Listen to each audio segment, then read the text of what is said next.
Asal-usul Desa Tragih dan Torjunan.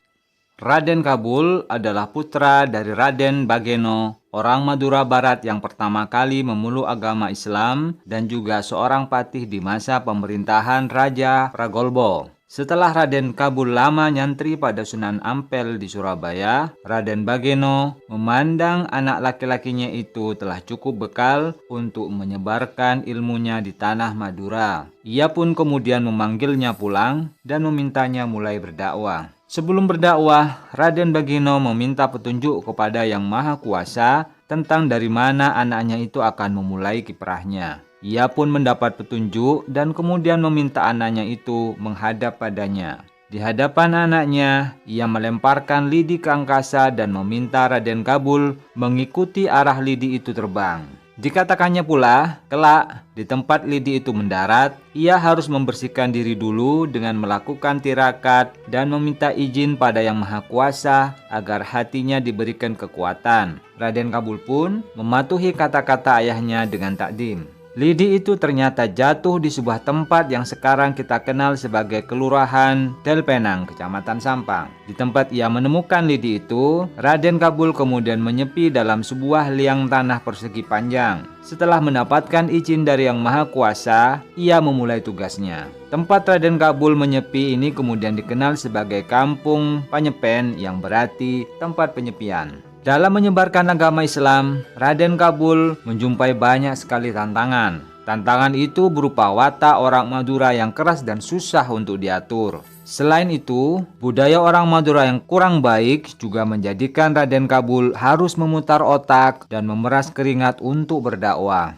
Suatu ketika, Raden Kabul berangkat ke sebuah kampung yang bernama Kampung Penyabungan. Kampung ini dinamai Penyabungan dikarenakan masyarakatnya banyak yang hobi melakukan sabung ayam. Di daerah Penyabungan ini, kerusakan akhlak banyak dijumpai, mulai dari perjudian hingga pencurian. Oleh sebab itu, dengan dikirimkannya Raden Kabul untuk berdakwah di kampung ini, kerusakan akhlak diharapkan dapat diperbaiki. Dengan susah payah, Raden Kabul melaksanakan amanah ini dengan sebaik-baiknya. Butuh waktu sekitar 2 tahun untuk membuat masyarakat kampung ini berubah dari yang suka berjudi dan mencuri menjadi masyarakat yang mulai mengenal agama Islam dan budaya-budaya Islam yang ada di dalamnya. Selain dari statusnya yang merupakan seorang bangsawan kerajaan, usahanya yang gigih inilah yang menyebabkan Raden Kabul menjadi tokoh yang dihormati. Di Kampung Penyabungan, Raden Kabul dibuatkan rumah sederhana yang dibangun bersama-sama. Rumah itu tidak begitu besar serta terbuat dari bahan-bahan yang sederhana. Namun, Raden Kabul tidak merasa berat untuk tinggal di dalamnya. Inilah yang menyebabkan para warga makin sayang padanya. Dari rumah inilah Raden Kabul melaksanakan amanah berdakwah. Suatu ketika, warga merasa bahwa Raden Kabul yang telah cukup usia perlu dicarikan jodoh. Beberapa warga yang masih memiliki hubungan kekerabatan dengannya diutus untuk mencari jodoh ke desa-desa sebelah. Kerabatnya itu lantas berkunjung ke rumah kepala desa sebelah, yaitu kepala desa Pandiangan. Disebut desa Pandiangan karena kebanyakan masyarakatnya bekerja sebagai pandai besi. Kepala desa Pandiangan kebetulan memiliki beberapa putri. Ia sudah mendengar tentang sepak terjang Raden Kabul dalam berdakwah. Ketika mendengar cerita kerabat Raden Kabul yang datang padanya bahwa Raden Kabul sedang mencari calon istri, ia lantas menawarkan beberapa putrinya untuk dipilih salah satunya dan dinikahkan dengan Raden Kabul. Proses perkenalan pun dimulai. Sebagai seorang yang status sosialnya berada di bawah Raden Kabul, kepala desa Pandiangan lantas menggunakan cara yang tidak biasa dilakukan oleh warga desa dalam menikahkan warganya. Ia menitipkan putri-putrinya itu kepada warga kampung sebelah untuk diantarkan berjumpa dengan Raden Kabul. Warga kampung sebelah memang dikenal memiliki kelebihan dalam berretorika dan berdiplomasi. Raden Kabul pun kemudian melakukan melakukan nador atau melihat putri-putri tersebut sekilas. Ia kemudian melakukan istikharah guna memilih salah satu di antara mereka. Setelah Raden Kabul menetapkan pilihan, proses pernikahannya pun dilakukan. Sama seperti proses sebelumnya, putri yang dipilih oleh Raden Kabul kembali diantarkan oleh warga kampung sebelah untuk dinikahkan. Warga kampung sebelah lantas mengantarkan putri itu, atau dalam bahasa Maduranya adalah ngatoraki ajunan, ke depan rumah Raden Kabul. Mereka pun lantas dinikahkan oleh penghulu.